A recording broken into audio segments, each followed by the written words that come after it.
বাংলাদেশ থেকে ফেসিবাদী শেখ হাসিনার সরকারের পতন ঘটলেও এখনও চূড়ান্ত বিজয় আসেনি বলে মন্তব্য করেছেন বৈষম্য বিরোধী ছাত্র আন্দোলনের আহ্বায়ক হাসনাত আব্দুল্লাহ। তিনি বলেন, আমরা পুরো ফেসিবাদী রাষ্ট্র ব্যবস্থার মধ্যে শুধু হাসিনা এবং গণভবনের পতন ঘটাতে পেরেছে, কিন্তু গণভবনের সঙ্গে রাষ্ট্রপ্রধানের অন্যান্য যে বিষয়গুলো রয়েছে সেগুলোর বিলোপ ঘটাতে পারেনি এবং এই ভূখণ্ডের মানুষের দীর্ঘদিনের লড়াইয়ের চূড়ান্ত বিজয় অর্জন করতে পারেনি।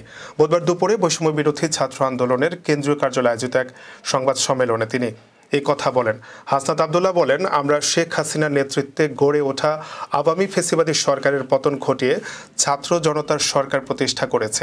একই সঙ্গে আমরা ফেসিবাদী আওয়ামী লীগকে হঠাতে সক্ষম হলেও আমাদের রাষ্ট্র কাঠামোতে বিদ্যমান ফেসিবাদী যে উপাদানগুলো রয়েছে সেগুলোর সম্পূর্ণ বিলোপ ঘটেনি।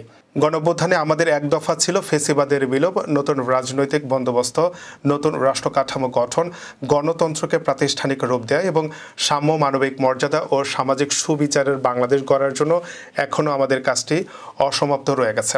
তিনি বলেন, এই ভূখণ্ডের মানুষ 1947 সালের পাকিস্তান আমলে, 1971-এর মহান মুক্তিযুদ্ধ এবং 1990-এর অভ্যুত্থানের মধ্য দিয়ে সবসময় একটি জুলুম এবং শোষণহীন সমাজ ও রাষ্ট্র ব্যবস্থার আকাঙ্ক্ষা মানুষ ব্যক্ত করেছে।